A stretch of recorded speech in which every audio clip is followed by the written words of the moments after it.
Hoy vamos a hablar del concepto de trabajo y cómo el concepto de trabajo pasa de ser una noción completamente intuitiva y cotidiana para volverse un concepto fundamental de la física y de la técnica que nos permite evaluar, por ejemplo, el rendimiento de las máquinas que hacen trabajo. En esta muy significativa imagen, en este icono, que en algunas ocasiones quiere significar algo así como precaución, hombres trabajando, nosotros podemos apreciar todo un resumen de lo que ha sido la cultura del trabajo en la historia de la humanidad. Vemos a una persona que está ejecutando un trabajo, posiblemente levantando algunos cuerpos, posiblemente paleando. En la actitud del personaje se nota además cómo está haciendo un esfuerzo. Si hay algo que caracteriza el concepto de trabajo, es la idea de que para hacer un trabajo hay que hacer un esfuerzo. ¿Qué conceptos y qué palabras tan supremamente familiares, tan antiguas, se podría decir, tan antiguas como la humanidad misma, para desarrollar las actividades plenas de una sociedad, de un individuo? Hay que hacer esfuerzos, hay que hacer trabajos. Y el concepto de trabajo es un concepto que, digamos, permea no solamente todas las actividades, sino de alguna manera también nuestra concepción del mundo, y vamos a ver cómo. Y vamos a ver cómo la física se esfuerza, valga la redundancia del término, la física se esfuerza por sistematizar estos conceptos de tal forma que tengan un significado muy preciso que no dé lugar a equivocaciones, porque en el lenguaje cotidiano nosotros podemos utilizar la misma palabra, el mismo término, incluso con significados contradictorios. En algunas ocasiones la palabra fuerza y la palabra trabajo pueden estar haciendo alusión a una actividad física, en otras ocasiones a una actividad, digamos, un poco menos física, más intelectual. ¿Cuánto trabajo me da subir las escalas?, podría decir uno. O ¿cuánto trabajo me da entender este texto?, podría decir otra persona. Y entonces vamos a ir dilucidando el origen de este concepto para definirlo en los términos más precisos posibles que nos permitan un manejo de él para su aplicación a la descripción de los sistemas, para poder definir sus características, precisar sus comportamientos y nuestro interés de siempre es poder hacer el mejor uso de ellos. ¿Qué significa trabajo?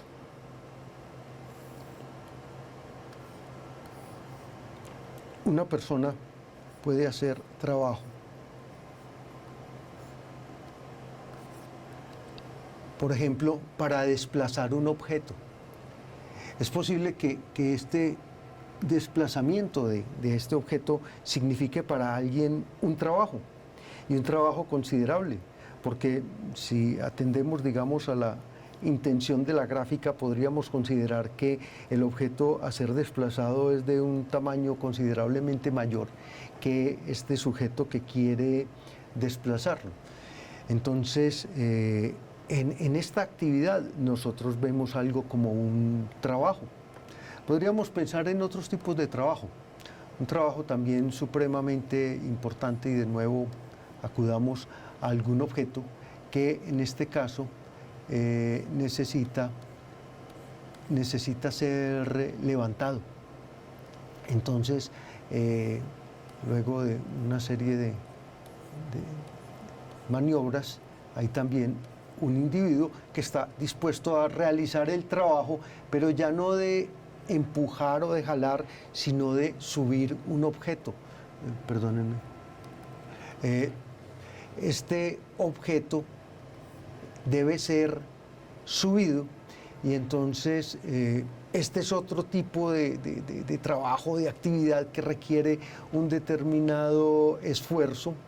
y que inclusive en un determinado momento tendríamos que pagar. ¿Cómo se reconoce ese esfuerzo? Porque alguien hace un trabajo, nadie hace nada gratis. ¿Cómo pagar un trabajo? Entonces la pregunta es ¿cómo medir el trabajo? ¿Cómo cuantificar el trabajo para en un determinado momento hacer un justo reconocimiento a quien este trabajo asume?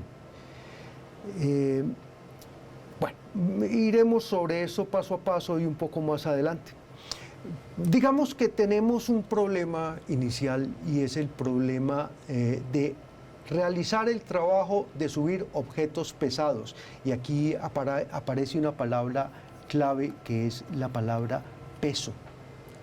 Los objetos son pesados, los cuerpos son pesados. Y justamente porque los cuerpos son pesados es que hay que hacer un trabajo para levantar estos cuerpos. ¿Cuál es la clave para levantar un cuerpo? Es muy sencillo. La clave para levantar el cuerpo es la balanza. Una vez que el peso de un cuerpo esté balanceado, entonces es supremamente sencillo subir el cuerpo. No es sino darle un pequeño empujón y entonces el cuerpo va a subir por simple y sencilla inercia. Este aparato que acabo de dibujar acá se llama una máquina de Atwood y es una polea que cuelga de un gancho y sobre esta polea hay una cuerda y tenemos dos cuerpos que vamos a llamar el cuerpo 1 y el cuerpo 2. Si estos dos cuerpos satisfacen la condición de que son iguales y que tienen el mismo peso, entonces el sistema está bastante bien balanceado. Una vez que el sistema está balanceado, cualquier pequeño empuje hará que el cuerpo 2, que es el que queremos subir, se levante a expensas del cuerpo 1 que va a bajar. Entonces, miremos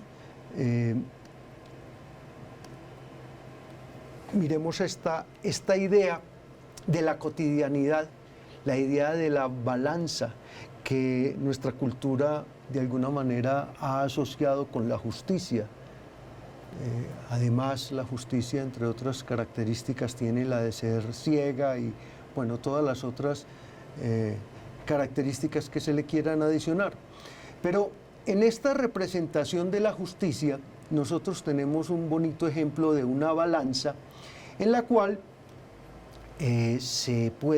con la cual se pueden pesar los objetos. ¿Cómo se pesan los objetos en una balanza como esta que tiene brazos iguales y que en realidad es físicamente muy equivalente a la máquina de Atwood que estábamos mirando hace unos momentos? Entonces, para pesar un objeto con una de estas balanzas, lo que se hace es esta balanza está perfectamente bien equilibrada, tiene acá un platillo, tiene acá otro platillo.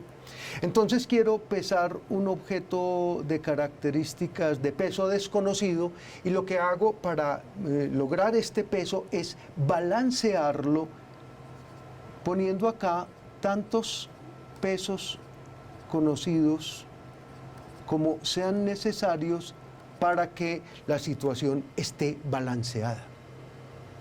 Esto parece sencillo, parece más o menos irrelevante, pero yo quiero destacar que en la física la actividad primordial, la actividad que caracteriza su actividad es justamente la medida. Entonces, cada que vamos a asignar a una magnitud física un determinado valor, tenemos que medir. Cuando hablamos de pesos, siempre el acto de medida es un acto esencialmente de comparación. Y cuando hablamos de pesar, por ejemplo, estamos comparando el peso de un objeto desconocido con n veces el peso de objetos ya conocidos que son las pesas de las que dispone la balanza y tenemos esta situación. Aquí tenemos una perfecta simetría. Será por esto que los dos brazos iguales, cuando están balanceados, cuando están bien balanceados, sostienen pesos iguales. El peso del objeto desconocido será n veces el peso, digamos, de la unidad de medida. Si cada uno de estos elementos que coloco en este platillo de la balanza lo llamo una unidad de medida o una unidad de peso, entonces el peso de un objeto desconocido será n veces el peso de la unidad de medida. Muy bien, tenemos el caso de cómo medir por comparación utilizando una balanza cuyo funcionamiento depende de la simetría. Pero esto no siempre era muy práctico, sobre todo en los tiempos de la antigüedad, en la antigua Grecia, en Roma, inclusive en la Edad Media. De pronto no era muy práctico que para pesar un cuerpo muy grande yo tuviera que tener otro cuerpo igual de grande. Resulta que hay una posibilidad muy interesante de realizar un peso de un cuerpo muy grande a partir de un cuerpo relativamente pequeño. De nuevo aquí tenemos la insignia de la balanza bien equilibrada, perfectamente simétrica. Noten la simetría que tenemos aquí, la simetría alrededor de un eje central, que nos da idea pues por esto de la justicia. Y entonces ahora veamos este elemento que es supremamente interesante. Se llama una balanza romana. Lo interesante de la balanza romana es que la balanza se cuelga de un soporte y el objeto que se va a pesar se cuelga de este gancho principal. La balanza tiene un brazo relativamente largo comparado con la distancia entre el punto donde se cuelga el peso que se va a medir y el punto donde se cuelga la balanza misma. Y entonces resulta que desplazando este peso o algún otro peso relativamente pequeño, insisto, respecto a lo que se va a medir, se puede lograr el equilibrio.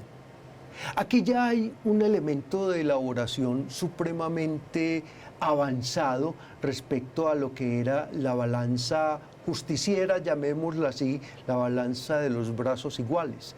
Aquí hay algo involucrado que es ni más ni menos que las leyes de la palanca, que seguramente no las descubrió Arquímedes, pero que sí las sistematizó y que las hizo muy famosas con aquella frase de que quien tiene la palanca adecuada es capaz de mover el mundo. Bueno, esta balanza, que se llama una balanza romana, parte del siguiente principio. Dos objetos de muy diferente peso se pueden balancear siempre y cuando se cumpla la siguiente condición. Si voy a poner aquí el punto de apoyo del sistema completo, y a este cuerpo lo voy a llamar el cuerpo de peso 1 y a este cuerpo lo voy a llamar el cuerpo de peso 2. Entonces, el cuerpo de peso 1 estará a una distancia R1 del punto de apoyo O y el cuerpo de peso 2 estará a una distancia R2 del punto de apoyo O. Si esto es R1, esto es R2. Y entonces se satisface la siguiente condición. La relación entre el peso 1 y el peso 2 es como la relación entre el radio 2 y el radio 1. Un descubrimiento extraordinariamente sencillo. Detrás de este análisis se esconde todo el conocimiento, toda la ciencia y toda la potencia del principio de la palanca. un pequeño peso puede balancear un peso muy grande siempre y cuando se cumpla, se satisfaga esta condición. Esta relación entre los pesos y los brazos de la balanza se puede escribir de una forma muy interesante, que es esta. P1 por R1 es igual a P2 por R2. Entonces, esta es la condición de equilibrio de la balanza, pero en la condición de equilibrio de la balanza se cumple lo que yo les había prometido hace un momento, y es que para elevar un cuerpo lo único que tiene uno que hacer es balancearlo, y después un pequeño empujón hará el resto del trabajo. Este aparato tan sencillo tiene múltiples aplicaciones, se puede pensar una infinita variedad de aplicaciones de la balanza, pero lo que es determinante acá, lo que es verdaderamente determinante es esta relación, porque esta relación va a establecer una condición sobre los sistemas que me va a permitir reemplazar un sistema complejo por un sistema equivalente que se encuentre concentrado en el punto de apoyo a partir del cual se establece el balance del sistema. A ese punto de apoyo se le va a llamar, más adelante, cuando definamos los términos adecuados, se le va a llamar el centro de gravedad del sistema, pero ya más adelante vamos a volver sobre él. Por lo pronto, decíamos, esta balanza romana, que tiene, entre otras características pues, prácticas, el que puede pesar cuerpos muy grandes con cuerpos relativamente pequeños, utilizando la condición que habíamos discutido un poco antes. Bueno, decía hace poco que la condición para elevar un cuerpo es balancear sus fuerzas. Un cuerpo sobre el cual todas sus fuerzas están balanceadas es un cuerpo que se puede desplazar fácilmente. Y entonces es interesante pensar en qué es lo que hace una fuerza sobre un cuerpo. Y una de las fuerzas contra las cuales, para decirlo en un sentido metafórico, luchamos todo el tiempo, es precisamente la fuerza de gravedad. Todo el tiempo estamos, inclusive pues en nuestra fisiología ordinaria, trabajando contra la fuerza de gravedad. Oigan las palabras que utilizo, trabajando contra la fuerza de gravedad. Porque si dejamos todo al arbitrio de la fuerza de gravedad, pues estaríamos literalmente en el suelo. Entonces, pensemos en, no sé por qué se me ocurre esta idea. Supongamos, por razones históricas y demás, que esto es un árbol de manzanas. Y pensemos que esta manzana se encuentra suspendida en la rama de un árbol precisamente porque la rama de un árbol balancea la fuerza por la cual la manzana tiende a caer. Mientras la manzana esté pegada al árbol y la rama del árbol sea capaz de sostener la manzana se va a quedar ahí. ¿Qué pasa en el momento en que esta manzana está lo suficientemente madura y pesada y entonces se parte su débil conexión con el árbol? Entonces sencillamente la manzana cae. ¿Y cómo cae la manzana? Aquí es interesante el estudio de la caída, no solo de las manzanas, sino de todos los cuerpos, porque el estudio de la caída de las manzanas nos va a revelar cosas importantes sobre esta entidad misteriosa, este fenómeno misterioso que ha recibido el nombre de gravedad. La gravedad es el nombre que le damos a la interacción entre los cuerpos y la Tierra, por lo cual los cuerpos tienden a caer hacia la Tierra. Estoy contando la versión moderna, digo la versión moderna de hace 300 y tantos años para acá, antes de que Newton nos dijera que existe una fuerza por la cual la Tierra atrae a la manzana y otra fuerza por la cual la manzana atrae a la Tierra, y que esa fuerza se puede describir en términos matemáticos de acuerdo con una muy conocida ley que dice que la fuerza entre dos cuerpos depende de la masa de los cuerpos y es inversamente proporcional al cuadrado de la distancia. Estoy poniendo esta ecuación como una representación, digamos, puramente gráfica o una forma condensada de decir, de expresar un fenómeno que en realidad es mucho más complejo de lo que aquí parece. Y entonces aquí aparecen una serie de términos que nosotros todavía no hemos definido. De hecho, el mismo concepto de fuerza todavía no lo hemos definido. Me estoy adelantando a los hechos, me estoy adelantando al final de la historia, cuando voy ya por aquí a esta altura hablando de varias cosas. Hablando de fuerza, hablando de masa. Por aquí, esto no se preocupen mucho, esto se llama la constante de gravitación universal y es simplemente un término que hay que introducir en esta ecuación para que las unidades cuadren.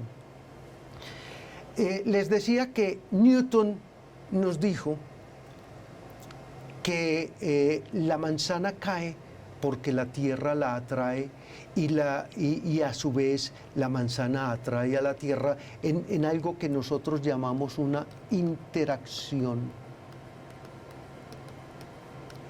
gravitacional. En una versión anterior de los hechos, la manzana caía porque buscaba el centro de la Tierra, que era el que le había sido asignado en el momento en que se creó el mundo. Esa es otra forma de, digamos, de presentar los hechos, pero tiene un pequeño problema, es una forma muy cualitativa, no me permite hacer cálculos ni predicciones cuantitativas que sirvan para verificar qué tan cierto es lo que yo estoy diciendo. Lo cierto del caso es que un experimento, una serie de observaciones muy sencillas nos van a revelar cosas importantes sobre la interacción gravitatoria, que es la responsable de eso que llamamos peso, que es aquello por lo cual nos la tenemos que pasar haciendo trabajo por medio de fuerzas. Para comprender un fenómeno físico hasta donde el fenómeno sea comprensible, y a veces comprender un fenómeno básicamente quiere decir acorralarlo, definirlo en todas sus características, sobre todo en todas sus características que se puedan medir, determinar con claridad y expresar de una manera clara. Entonces, para comprender de sí un fenómeno físico, tratemos de ver sus características.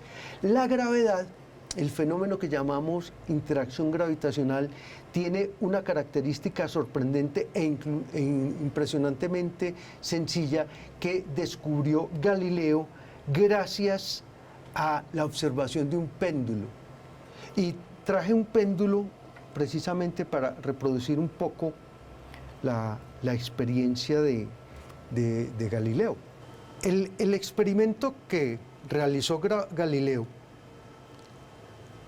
luego de hacer una observación que puede haber sido casual sobre la oscilación de las lámparas en una catedral de Roma, es el siguiente. El periodo de oscilación del péndulo, que es el tiempo que tarda el péndulo en hacer una oscilación completa, no depende de la amplitud de oscilación. Voy a cambiar la amplitud de oscilación.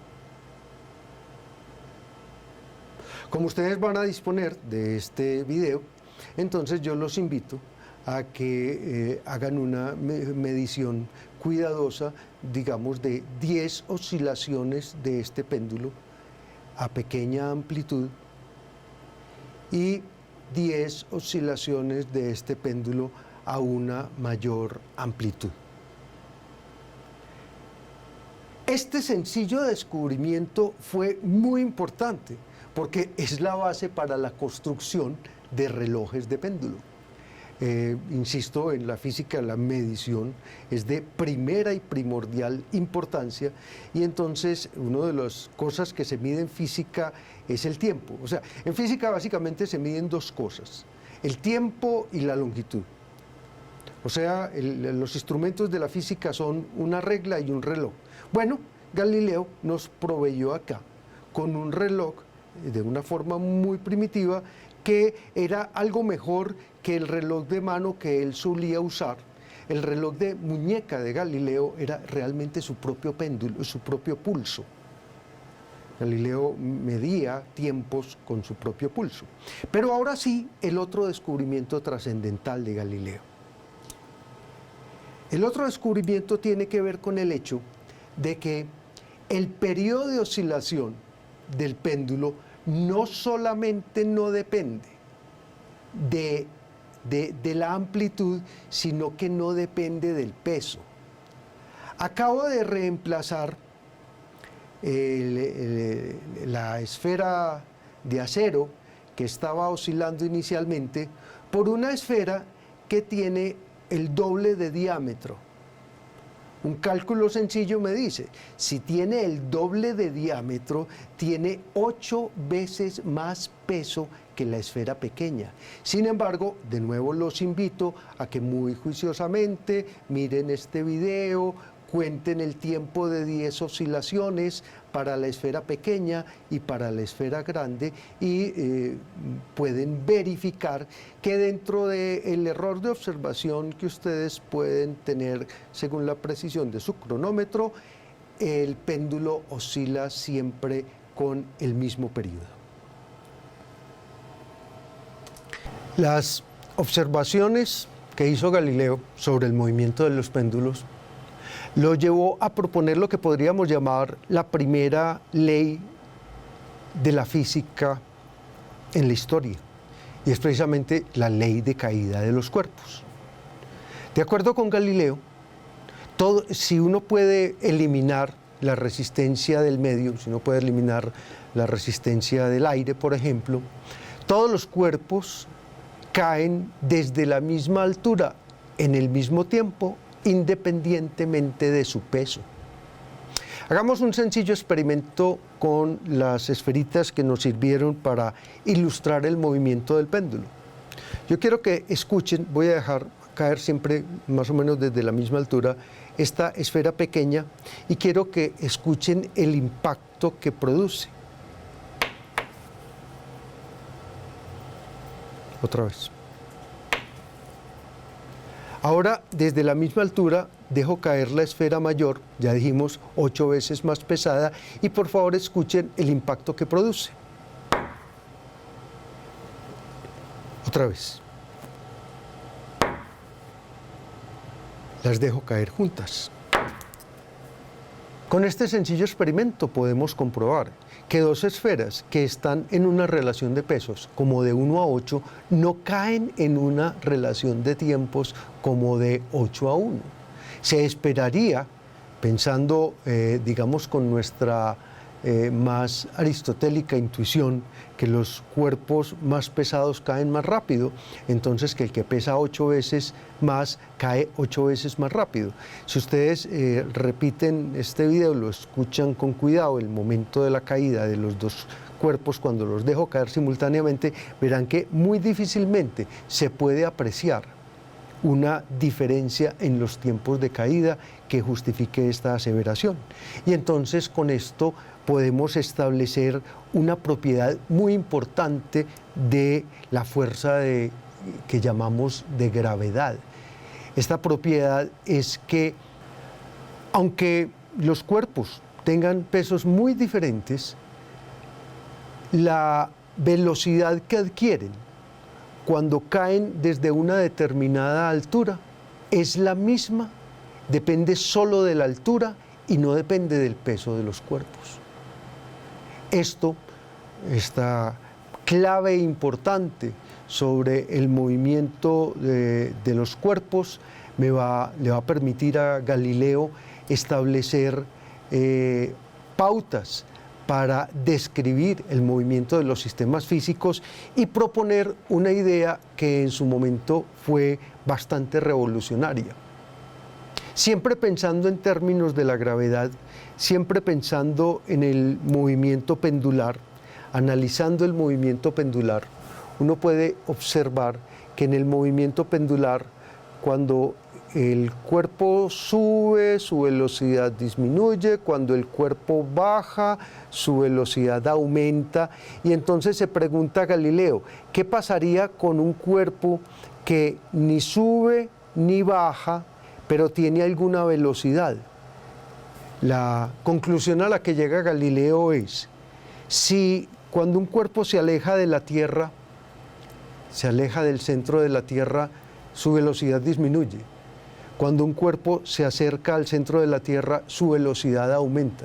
Pero entonces piensa Galileo, un cuerpo, por ejemplo, como la Luna, que está siempre aproximadamente a la misma distancia de la Tierra, que ni se acerca ni se aleja, bueno, eso no es estrictamente cierto, pero como una buena aproximación, digamos, ni se acerca ni se aleja, entonces su velocidad permanece constante, su movimiento es indefinido. Galileo hace la siguiente consideración respecto al movimiento de un péndulo. Cuando el péndulo se acerca a la Tierra, su velocidad aumenta. Cuando el péndulo se aleja de la Tierra, su velocidad disminuye. Si en lugar de un péndulo lo que tenemos es un plano inclinado, mejor, un par de planos inclinados el uno al frente del otro. Vean lo que sucede. Cuando una bola baja, va aumentando su velocidad y cuando va subiendo, es decir, cuando se está alejando del centro de la Tierra, su velocidad va disminuyendo. El razonamiento que hace Galileo es, ¿qué pasaría si yo tuviera una pista perfectamente lisa alrededor de la Tierra? Entonces nos dice Galileo, pues simplemente la bolita se seguiría moviendo alrededor de la Tierra de manera indefinida.